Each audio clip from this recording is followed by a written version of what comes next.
The quietest person in the room. That's what they called her when they bothered to notice at all. Not to her face, nobody spoke to Elena Martinez directly anymore, but in the spaces between shifts, in the break room after she left, in the careful silence that fell whenever she sat down with her lunch tray. Just the quiet one. The ghost. The woman in navy scrubs who moved through Oak Creek Memorial like she was counting breaths instead of living them. She arrived at 6:19 a.m. on a Tuesday in late October, 14 minutes before her shift officially began. The parking lot still held the dark of pre-dawn, rain hammering the asphalt like applause for a performance nobody wanted to see. Her 2008 Toyota Camry, 14 years old, 0 modifications, invisible in every way, sat between a resident's Tesla and a cardiologist's BMW. She didn't look at either one. She grabbed her badge from the cup holder, touched the worn leather of her work bag once, and moved toward the entrance like a woman walking into a tide she'd learned to navigate long ago. The automatic doors hissed open. Fluorescent lights flickered overhead, casting everything in that particular hospital white that made human skin look like it belonged to a different species entirely. Oak Creek Memorial in Norfolk smelled like industrial antiseptic mixed with something underneath it, the copper ghost of old blood, the faint sweetness of decay being systematically denied by bleach and time. She'd smelled worse. Much worse. She'd smelled worse and kept her hand steady, so this was nothing. This was her baseline now. This was the new normal she'd chosen with both eyes open. Elena moved through the corridors with the precise efficiency of someone who'd cleared corners in places where hesitation meant death. Her left leg carried a slight limp, nothing obvious, nothing that would make someone stop her on the street and ask questions, but it was there in the way her weight distributed through turns, in the subtle favoring of her right side when she climbed stairs. A 7.62mm round through the femur, 2011, Helm and Province. The scar tissue still ached when the barometric pressure dropped.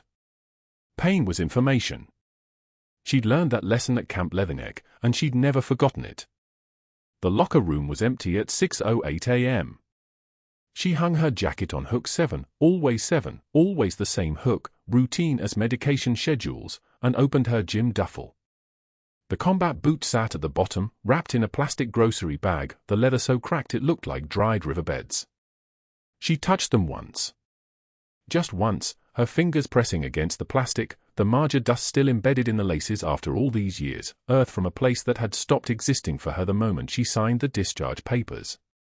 Then she closed the duffel and placed it back in her locker, and her hands didn't shake while she did it. The shift briefing started at 7:15 a.m. in conference room C, 12 nurses, 3 residents, 1 attending physician, and the presence that made everything else seem smaller.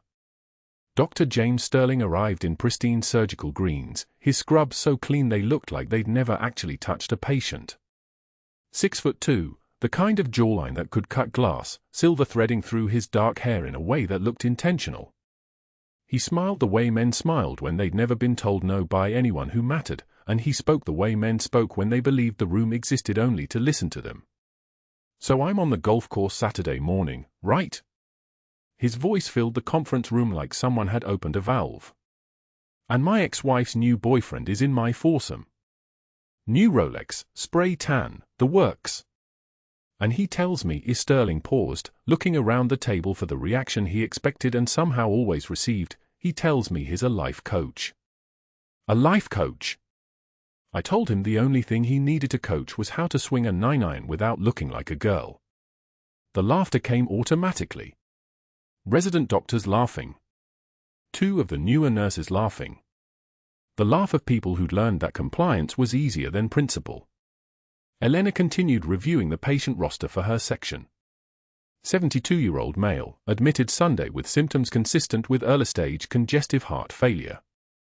Baseline ejection fraction 38%, scheduled for cardiac surgery Thursday if stabilization protocols continued.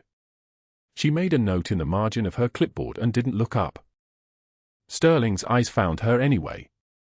He watched her for exactly 3 seconds, long enough to register her lack of response, long enough for the silence around her to become visible, and then he smiled that particular smile, the one that made grown men straighten their spines and made women suddenly remember urgent tasks elsewhere. "Elena, you're on cardiac care today." Perfect. Maybe some of your famous bedside manner will rub off on these residents. The emphasis was surgical, the kind of knife work that didn't draw immediate blood but left marks that would ache for hours. Around the table, people found sudden interest in their own clipboards. The residents studied patient charts like they contained secrets to the universe. Somewhere in that silence, Elena made a note about medication timing and turned the page. Dr. Sterling watched her not react. The smile didn't fade. It never did. Her first patient check was 7:42 a.m., 3 minutes after briefing ended. Mr. Kowalski in 412, that was the 72-year-old with the 38% ejection fraction. She walked through the corridors with the measured pace that came from years of understanding that hurrying looked unprofessional and moving too slowly looked like she was avoiding work. There was a narrow band of acceptable speed, and she'd learned to walk it without thinking. Her hands were steady when she checked his full line, steady when she adjusted the flow rate on his saline infusion, steady when she pressed the pulse point in his wrist and counted the beats against her internal clock. 120. Elevated but stable. She made a note and turned to leave, and that's when she saw the eye contact. It was Janine from the cardiac floor, younger nurse, good fundamentals, worked her third shift with precision. Janine looked directly at Elena, really looked, met her eyes for a fraction of a second, and Elena saw the calculation happen. The decision. The moment when Janine remembered she needed something from the supply closet. Something urgent. Something that required her immediate presence elsewhere. Within 2 seconds, Janine had excused herself and was gone, moving down the hallway with the careful nonchalance of someone who'd practiced leaving rooms when Elena entered them. It had happened so many times that Elena had stopped counting. Somewhere around month 4, maybe month 5. The exodus had become routine. Colleagues discovering urgent tasks the moment she sat down with her lunch. The break room voice dropping to whispers when she opened the door. The small betrayals of social exclusion that were too subtle to name but too consistent to deny.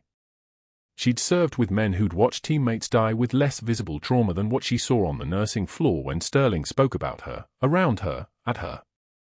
But that wasn't the worst part. The worst part came at 10:18 a.m. when Mr. Kowalski pressed the call button and Elena responded within 90 seconds. He was sitting up in bed, looking at something with the intensity of someone trying to solve a problem. When she entered, he looked at her face, and his expression changed. The casual patient attention shifted into something else. Recognition. Not the personal kind, they'd never spoken beyond routine check-ins, but something deeper.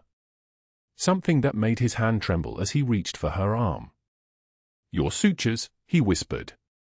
The medical chart said he was a retired accountant from Virginia Beach, a divorced father of 2, a man who spent his time before admission managing a hardware store and watching the History Channel. Nothing in the file explained the way his eyes went pale. Nothing prepared her for the way his fingers gripped her scrubs or the words that came out in a voice that sounded like he was speaking through water. "Camp Leatherneck. 2011, you were the one who did the field arterial repair on Lieutenant Chen. With nothing but a penlight and a prayer." Elena's hands didn't move. Her breathing didn't accelerate. Her facial expression remained exactly what it had been, professional, measured, the careful neutrality she'd perfected over 18 months of being invisible. She gently removed his hand from her sleeve and checked his vitals with the same steady hand she'd used in a clinic that had no electricity and a surgical table made from a shipping pallet. "That was a long time ago, Mr. Kowalski." Her voice was soft. Deferential. The voice of someone who'd learned that explaining was the same as defending, and defending was the same as confirming what everyone already believed they knew. "I'm just a nurse. Let me get you something for the tremor. You're not due for another dose of metoprolol for 18 minutes, but I can check with Dr. Sterling about Shaitan Shireen." He said it like a prayer, like a name that meant something in a language she'd spent 11 years trying to forget. "That's what they called you. The devil nurse. The woman who held the clinic for 11 hours when everything fell apart." Elena pressed the call button and told the attending resident that Mr. Kowalski needed a cardiac consultation. Then she left the room at a pace that was precisely, calculatedly normal. Not rushed. Not fleeing. Just a nurse moving on to her next task. Behind her, she heard him saying it again, repeating the name like it was a spell that might break whatever version of reality he'd constructed when he saw her hands, when recognition traveled backward through a decade of forgetting. The hallway was empty. The fluorescent lights hummed their mechanical rhythm, 6,000 hertz, the frequency that made you want to run without understanding why. She stopped at the medicine cart and checked the medication schedule for room for 14, and her hands did not shake while she pulled up the next full line, and her jaw did not clench while she moved through the motions of a job that had become her entire universe, and nobody looking at her would have seen anything except what she wanted them to see, just the quiet one, just the nurse, just a ghost passing through a hospital that had no idea who was walking its corridors. But Mr. Kowalski had seen her. And what happened next would begin a chain of events that not even Senior Chief Petty Officer Elena Martinez could have predicted, even though she'd spent 18 months preparing for someone to notice. The question wasn't whether the truth would come out. The question was how much damage would be done before it did. She had 147 minutes until lunch break, and Dr. Sterling was scheduled to make rounds on the cardiac floor at 11:08 a.m. She had that long to remember how to be invisible again. The Kowalski family stood in the doorway of room for 12, watching their father's chest rise and fall on the monitor when the rhythm shattered. One moment, flat line. The next, Elena was already moving, her hands finding the center of his sternum with the kind of precision that comes from muscle memory older than her civilian life. 30 compressions. 2 minutes in, and she hadn't stopped counting aloud. 17. 18. 19. The compressions were textbook, not too shallow, not too deep. Not angry. Just mechanical. Necessary. Dr. Sterling arrived like weather rolling in, his presence preceding him down the hallway with an almost physical weight. He stopped in the doorway beside the Kowalski family, not rushing forward to help, not checking vitals, just observing with the detached superiority of a man who'd spent 20 years building a kingdom where his word was anatomy.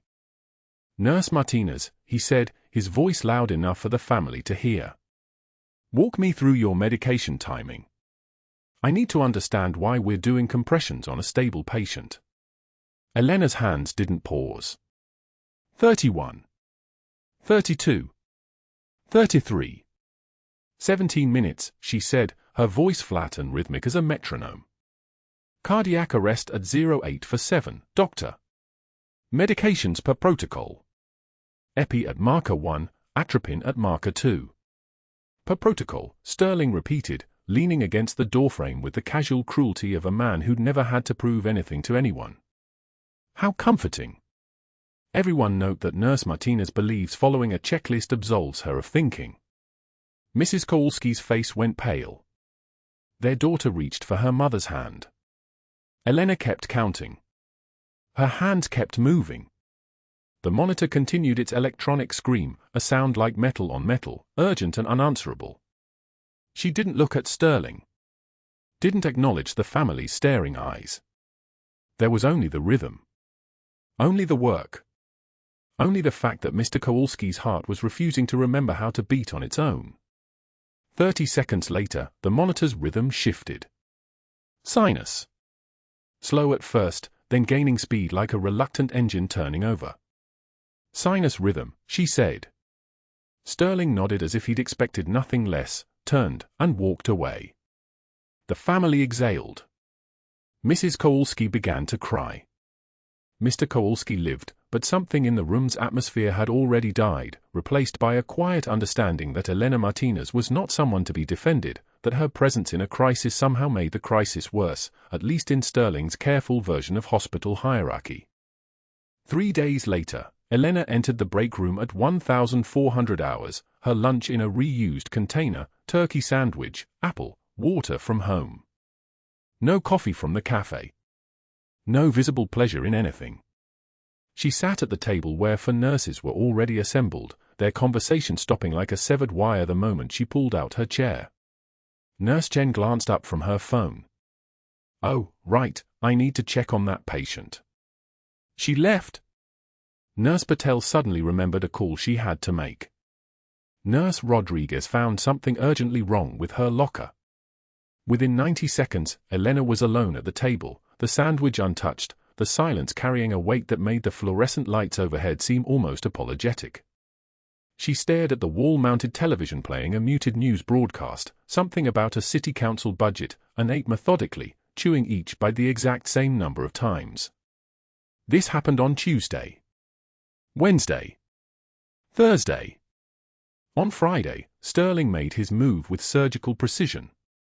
Elena was in the middle of an appendectomy, assisting on a routine case, when she handed Sterling a 14-gauge clamp instead of the 16-gauge he'd requested. She caught her mistake immediately, less than 1 second elapsed, and corrected it, her hand already reaching for the correct instrument.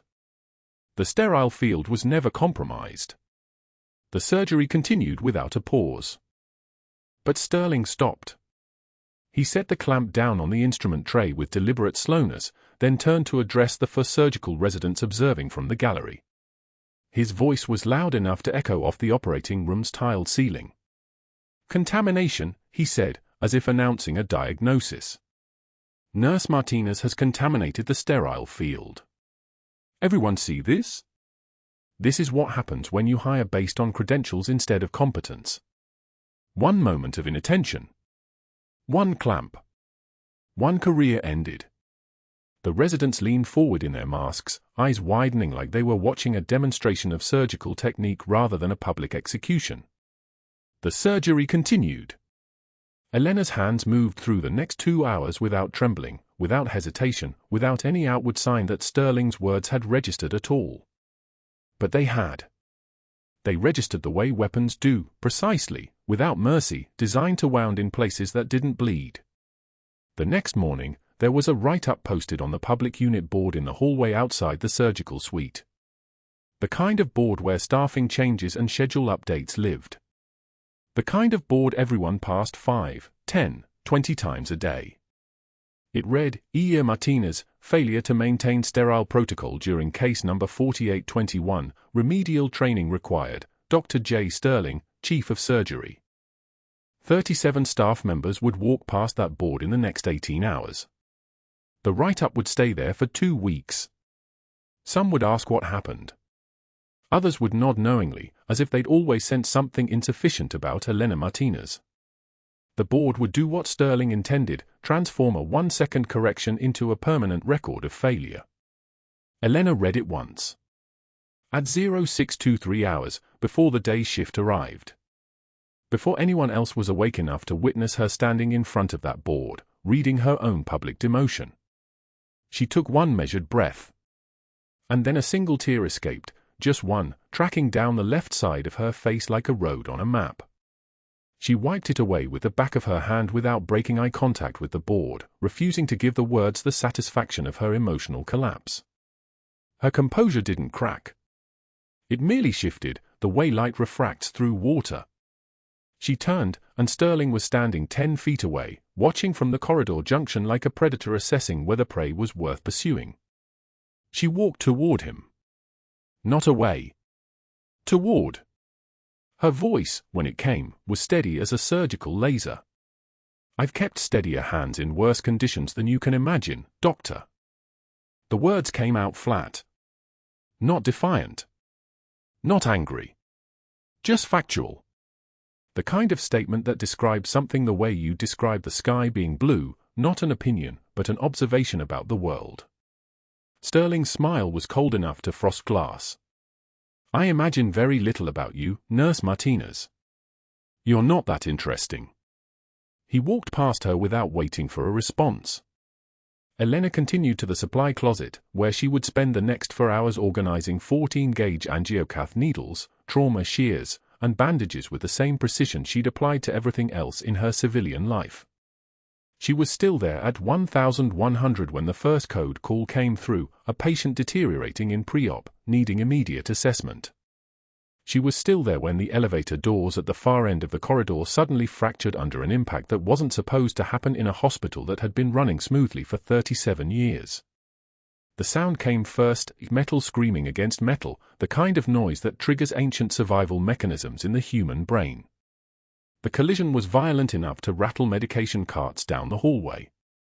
Elena was moving before the dust settled, before the screaming started, before anyone had finished processing that a car had just driven directly through the emergency bay entrance. She emerged from the supply closet into organized chaos, becoming disorganized chaos. The reception area was transformed, plate glass windows shattered into 10,000 diamonds of light, a sedan's hood now angled through the entrance like the hull of a ship that had run aground. The smell of gasoline and hot rubber already fouling the air. The driver's side door kicked open with unnatural force. What emerged was 6'7", 260 pounds of rage and blood and something pharmaceutical that had him trembling like a high-voltage wire. His left side was soaked, shirt torn open to reveal a puncture wound with dark blood spreading in concentric circles. The kind of wound that meant someone had stabbed him, or shot him, or both. The kind that meant he had minutes, maybe 8, before the internal bleeding became his total preoccupation. The .45 in his hand was steady, though. That was the problem. He fired twice into the ceiling, acoustic tiles exploding into powder, the sound like artillery, the fluorescent fixtures swaying like they were in an earthquake. The triage staff scattered backward, away from the registration desk, away from the waiting area where a mother was shielding 2 children with her body. Pain meds, the man screamed. Now! Or I start with the kids! His eyes were wild, pupils blown, pupils that had seen something unforgivable and decided that if the world wouldn't help, then the world could burn.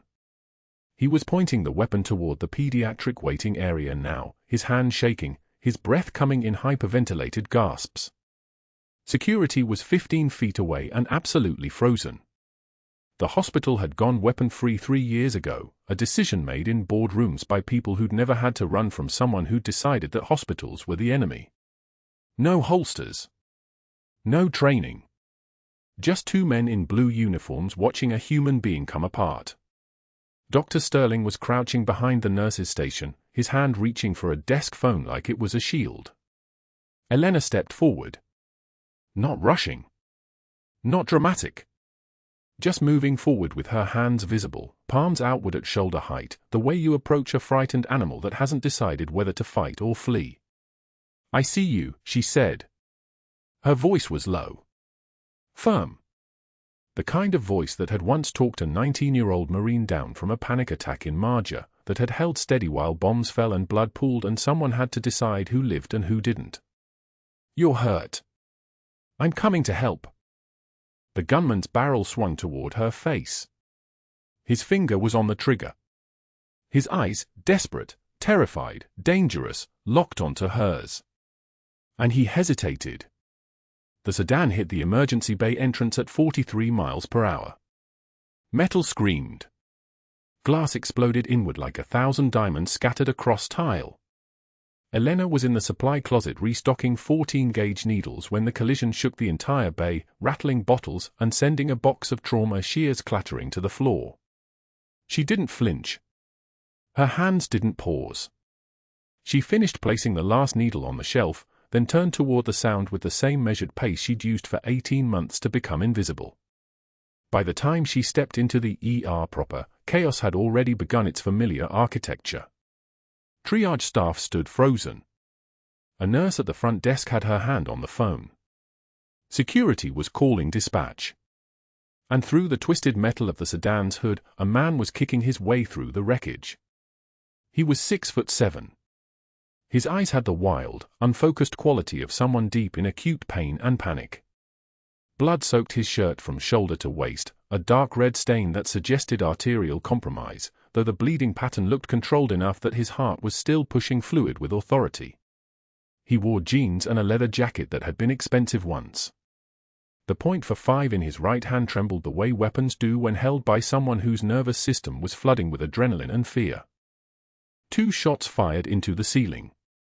The sound was exactly what gunfire sounded like indoors, not like the movies, but like the world breaking. Plaster dust fell like snow. An overhead panel shattered and tumbled past his shoulder. I need pain medication. Now. I need it now.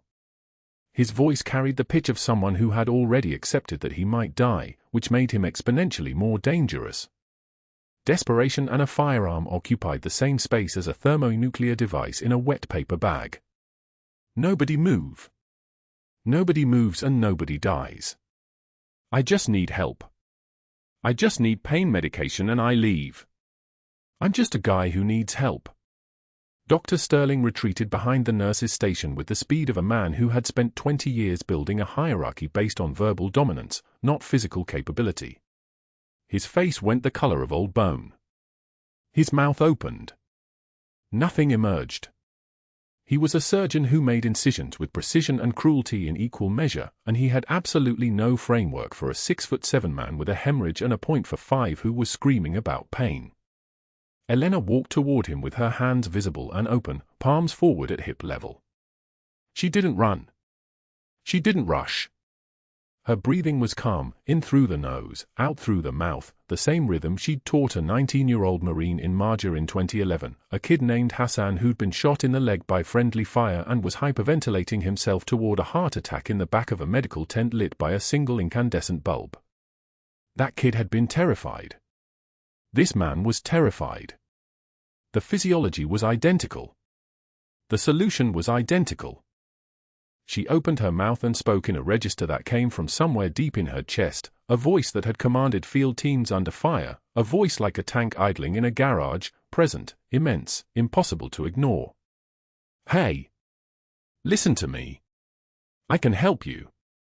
I know exactly what you need. But I need you to breathe with me for a second. Can you breathe with me? The barrel swung toward her face. His hands were shaking. Not from weakness, but from the hyperadrenaline state of someone bleeding out and panicking. His finger was on the trigger, not in the trigger guard. The safety was off. Everything about his body language screamed that he might fire the weapon, but his eyes, desperate, terrified, dangerous, locked onto hers. And he hesitated. That hesitation lasted approximately 2 seconds. Elena had trained for this exact scenario in a gymnasium outside Virginia Beach 3 days a month for 5 years. She'd trained against larger men, angrier men, men with the advantage of rage and muscle memory. She'd trained against the assumption that size and panic made threats unbeatable. They didn't. She moved. Her right hand came up and rotated the barrel away from her face with a movement that came from her shoulder and hip, not her wrist. His momentum was already forward, already panicked, already committed. She used that momentum like a surfer using a wave, redirecting his force through a quarter turn that twisted his elbow and hyperextended his shoulder joint. His hand opened on reflex. The .45 fell. She caught it one-handed and pivoted hard, using her hip as a fulcrum, and put the man's 260-pound frame on the tile floor in for seconds flat. His breath came out in a ruptured gasp. Security moved in, muscle memory overriding shock, and had him restrained and in restraint cuffs within 15 seconds. But Elena was already assessing. She ripped open his shirt. The wound was below the fourth rib, right side, approximately 2 centimeters in diameter. No exit wound visible. The bleeding had slowed to an ooze, which meant he was compensating through vasoconstriction, his body clamping down on peripheral vessels to maintain central pressure. His breathing had become fast and shallow. His neck veins were distended. His skin was the color of old newspaper. Tension pneumothorax. Get me a 14-gauge needle and occlusive dressing. Now. Her voice carried a quality that hadn't been present in Oak Creek Memorial before, not a request, but a command. Not a suggestion, but an order. An ER resident named Dr. Patel didn't question it. She ran. Her hands were already moving, her fingers finding the intercostal space between ribs 4 and 5, midclavicular line, the anatomical landmark that would let her put a needle directly into his pleural cavity to decompress the collapsed lung. Stay with me. You're going to be okay. Breathe slowly. In through your nose. Hold it. Out through your mouth. She was talking him through the procedure in the same cadence she'd used with Hassan, with Lieutenant Chen, with a dozen other people who had stood at the threshold between living and the alternative. Her hands moved with the terrifying fluid precision of someone who had done this in darkness with nothing but a penlight and prayer. The needle went in. The hiss of air escaping was like a sigh of relief from the man's own body. His breathing began to regulate. His color started to normalize. By the time the paramedics arrived with a gurney, she had an full line running wide open, a second occlusive dressing in place, and his vital signs stabilizing. Blood pressure climbing. Oxygen saturation rising. Heart rate dropping. She didn't acknowledge the stares. Didn't acknowledge Dr. Sterling emerging from behind the nurse's station with his face flushed the color of old wine. Didn't acknowledge the resident who was looking at her hands like they'd suddenly revealed themselves to be made of something other than flesh. She simply guided the gurney toward Trauma Bay 1 and continued talking to the man in a voice that was steady, certain, and utterly indifferent to the weight of what she'd just revealed. That evening, Marjah Chen was waiting in the hallway outside Elena's supply station. He was 62, scheduled for routine hernia repair, a man with silver at his temples and the muscular build of someone who had worked with his hands his entire life. He stepped into her path, and he was staring at her hands. Really staring. Like they were a passport photograph of a person he'd thought was dead. Camp Leatherneck. 2011. His voice was barely a whisper. You did a field arterial repair on my nephew. Lieutenant Michael Chen. You were in the medical tent when he came in with that shrapnel wound on his thigh. There were maybe 30 seconds between the moment you touched him and the moment his leg would have stopped getting blood flow. You used a penlight. That's what he said.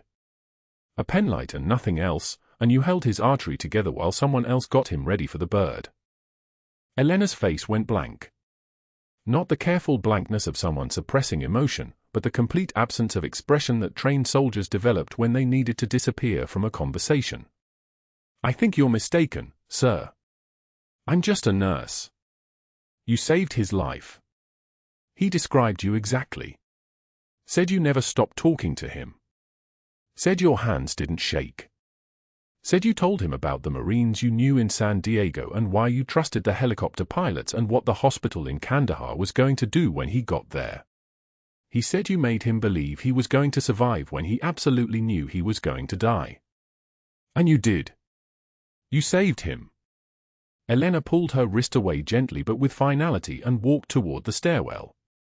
She didn't run. She didn't rush. But Marjah Chen watched her disappear up the stairs, and he was holding the knowledge like a secret that had just detonated inside his chest. Meanwhile, in his office on the 4th floor, Dr. Sterling was making phone calls. His first call was to Dr. Adrian Hayes, the hospital board chairman, a man who had referred 3 orthopedic cases to Sterling's private practice over the past 18 months. The second was to Dr. Robert Conrad, who owed Sterling a favor from a situation involving surgical licensing that Sterling had helped quietly resolve. The third was to a consulting firm called Institutional Risk Assessment that specialized in investigating allegations of protocol violations and psychological fitness. His voice was steady as he spoke. I need you to understand that what I witnessed today was a serious breach of professional conduct. This employee used unauthorized force. She disarmed an armed suspect without calling for proper authority. She treated a patient without a physician present. I'm concerned about her psychological stability. I'm concerned about her judgment. I think we need to look into her background more carefully. I think we need to understand exactly who we're dealing with. By the time he hung up the third phone, the machinery was already moving. Favors were already being called in. Questions were already being asked about Elena Martinez's personnel file, her references, her psychological evaluation. He smiled. He had no idea what was about to happen. None at all. Dr. Sterling moved through the hospital corridors like a man who'd already won. The disarming, that embarrassing moment where a nurse had done what trained security couldn't, was a problem. A solvable one. By Thursday morning, he'd made 4 phone calls. The first was to Harrison, board member Harrison, the cardiologist who'd referred 3 lucrative practices to Sterling's private surgical group over the past 6 years. I need a favor, Sterling said, his voice smooth as surgical silk. We have a nurse who's become a liability. Psychiatric concern. Use of excessive force on a patient. Harrison didn't ask questions. He owed Sterling too much. The second call went to board member Wu, whose daughter Elena Chen had been Sterling's mentee through her surgical residency, the one he'd written the recommendation letter for, the one who now worked at Johns Hopkins making $500,000 a year. Board meeting next week, Sterling said casually. There's a staffing issue. I'm counting on your vote. Wu agreed before Sterling finished the sentence. The third call reached Paulson, the hospital attorney, who'd been Sterling's golf partner for a decade. They understood each other. No questions needed. I'm emailing you a complaint, Sterling said. Policy violation. Use of unauthorized force with a patient. We'll need to investigate. Paulson already knew the outcome he wanted to hear. The fourth call was the most important. Sterling himself contacted 3 of Elena's previous employers, the hospitals where her references were filed. He didn't accuse her directly, far too crude. Instead, he asked questions that poisoned before they landed. We're reviewing an incident, he said to the nursing director at Memorial in Charleston. Has she ever displayed psychological instability? Any history of aggression? We want to make sure we're making the right decision. The director remembered nothing specific but suddenly remembered everything vague. That hesitation. That lack of confidence. That slight uncertainty in her voice. By Friday morning, Paulson had filed the formal complaint with hospital administration. Use of unauthorized force. Physical engagement with a patient. Violation of de-escalation protocol. Question of fitness for patient care. The language was clinical. The implication was lethal. Elena didn't see it coming because she was still at work, still moving through the unit with her usual precision, still believing that competence and silence were enough. They never are. Security Director Matthews found her at the end of her shift. Administrative needs you in the office, he said, not meeting her eyes. Matthews had watched the disarming. He knew exactly what had happened and exactly who had been in the wrong. His avoidance of her gaze said everything. The administrative office was institutional beige, the kind of room designed to contain bad news. Hospital Administrator Reeves sat behind the desk with Paulson beside him, and between them lay the complaint, stamped and official and already decided. We've received concerns about an incident in the emergency bay, Reeves began, reading from a script Paulson had written. Physical altercation with a patient. Questions about your psychological fitness for duty. We're placing you on immediate administrative leave, effective now, pending investigation. Elena's hands didn't shake. Her voice remained level. I disarmed an armed individual who was about to fire on staff. That's not your job, Reeves said. Security's job. You exceeded your authority. There was no hearing. No opportunity to speak. No chance to explain that she'd stood in worse rooms than this one, made worse decisions under worse pressure, and survived because she didn't argue with people who'd already decided. Elena simply nodded, stood, and followed Matthews to the security desk where she surrendered her ID badge, the blue one with her photo and the Oak Creek Memorial logo that had taken her 18 months to earn the trust to wear. The badge made a small sound when it hit the desk. Like a door closing. She didn't drive home directly. She sat in the parking lot for 40 minutes with the engine off, still wearing her scrubs, watching other nurses arrive for the evening shift. They didn't see her. No one ever did. That had been the entire point. That had been the safety. And now the silence wasn't protecting her anymore, it was drowning her. The house was quiet when she opened the door. Marjah was supposed to be in class, a graduate seminar in public health policy that didn't end until 5. Elena checked the clock. 3:17 p.m.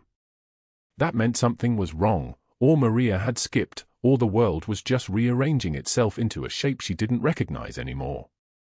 She found her daughter in the kitchen, home early for reasons Elena didn't ask about, still wearing her winter coat, setting down a coffee cup she'd carried from a cafe somewhere.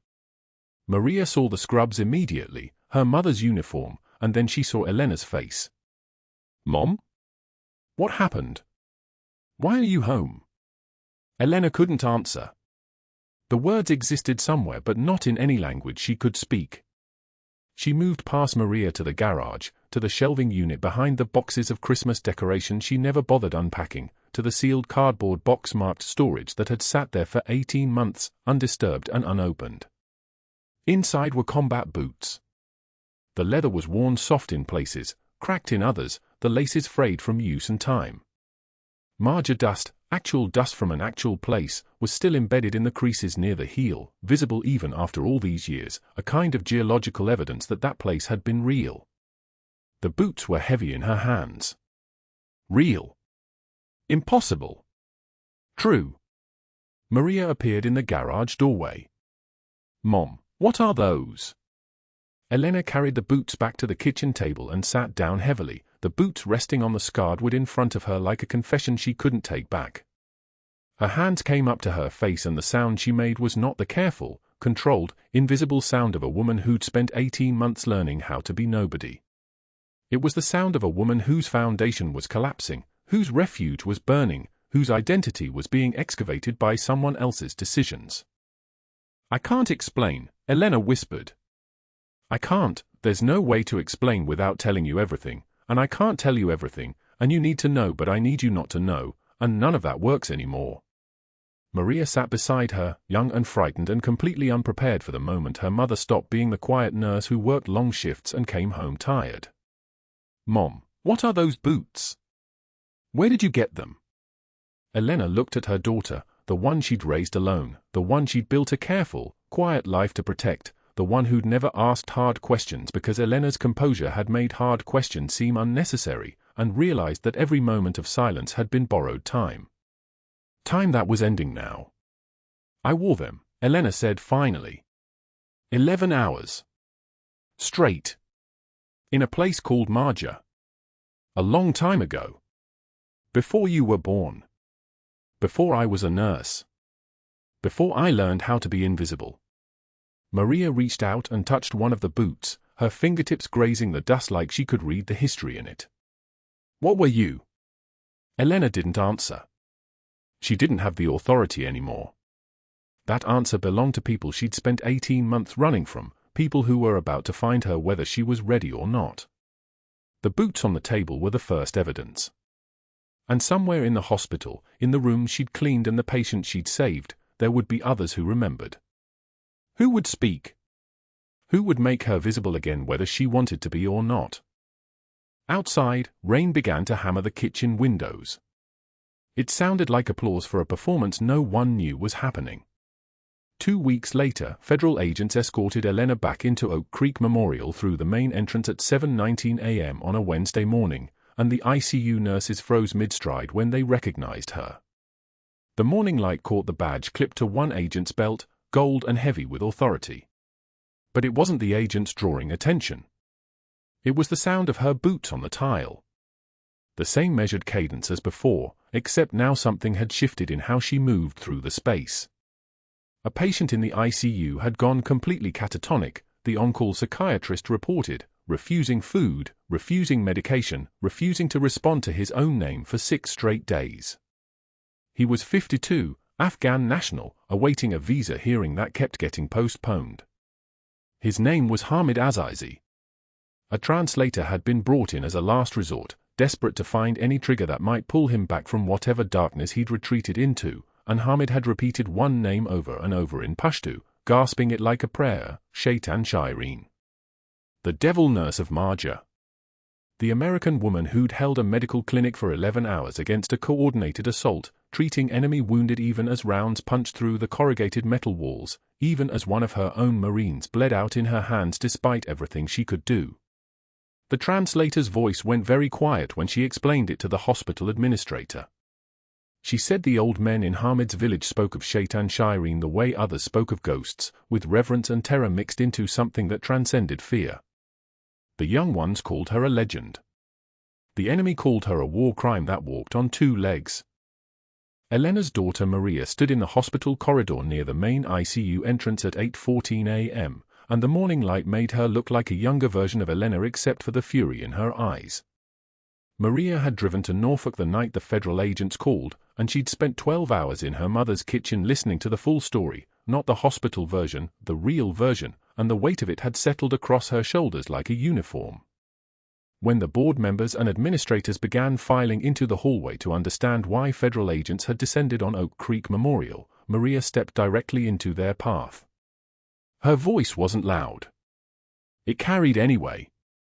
"My mother is Senior Chief Petty Officer Elena Martinez," she said, and the morning hospital sound seemed to recalibrate around those words.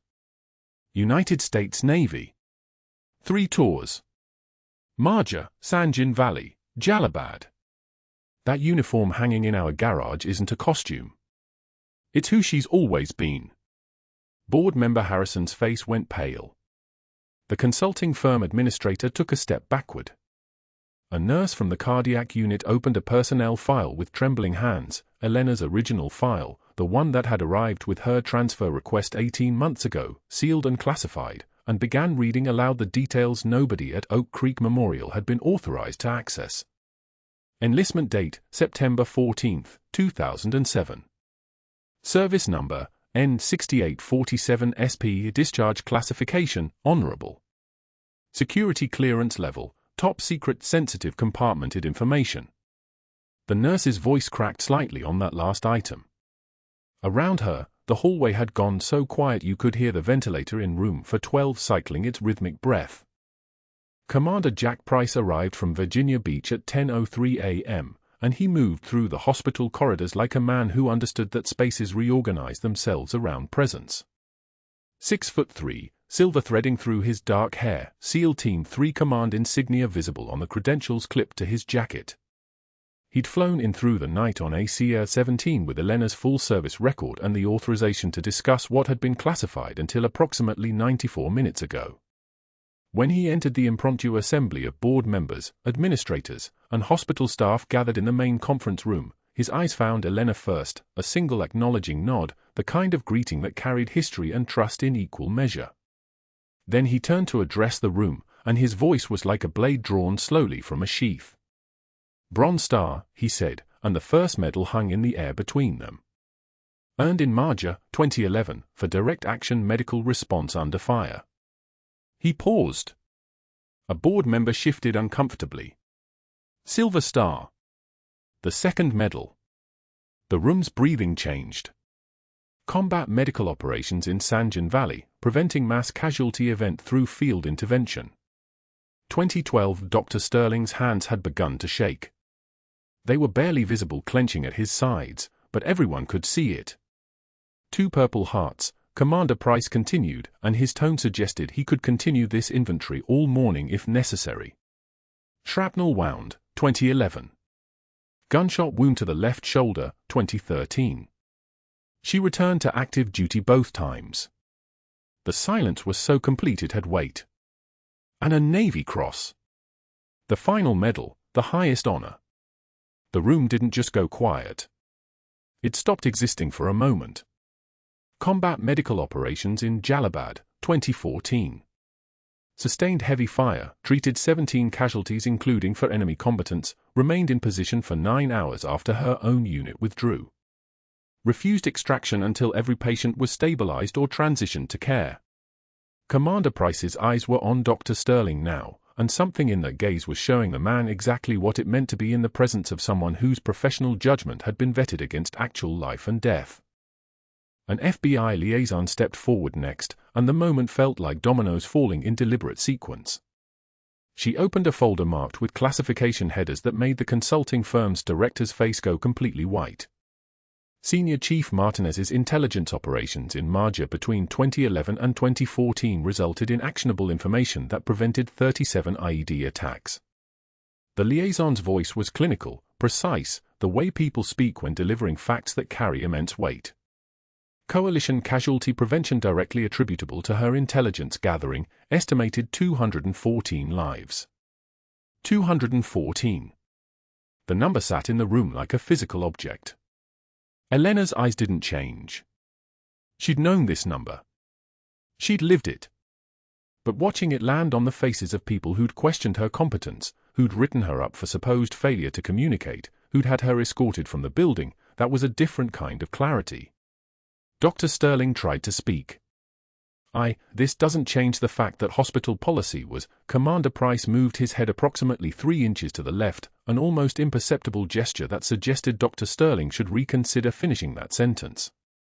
The chief of surgery fell silent. Administrator Reeves excused herself and pulled Dr. Sterling into the hallway, and the conversation that followed was brief and surgical in its precision. Security Director Matthews stood nearby, ostensibly to ensure order but really to bear witness.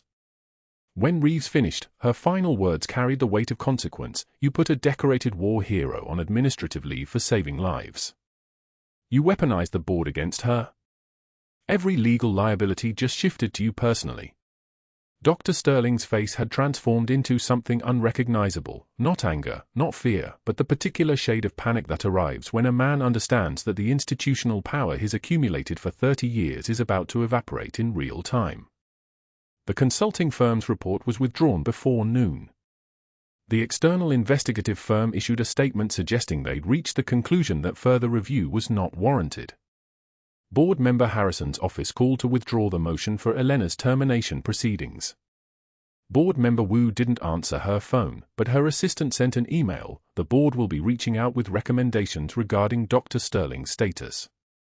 By end of business Friday, the board had convened an emergency session. Dr. Sterling was not invited.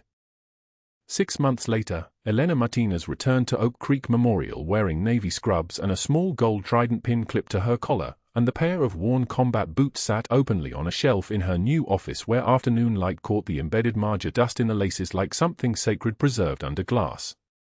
She'd been appointed Director of Emergency Medical Services, overseeing trauma protocols, training the next generation of civilian medical personnel, redesigning the pericardiocentesis procedure for cardiac tamponade cases based on what she'd learned in field conditions where equipment was improvised and time was measured in minutes before death arrived.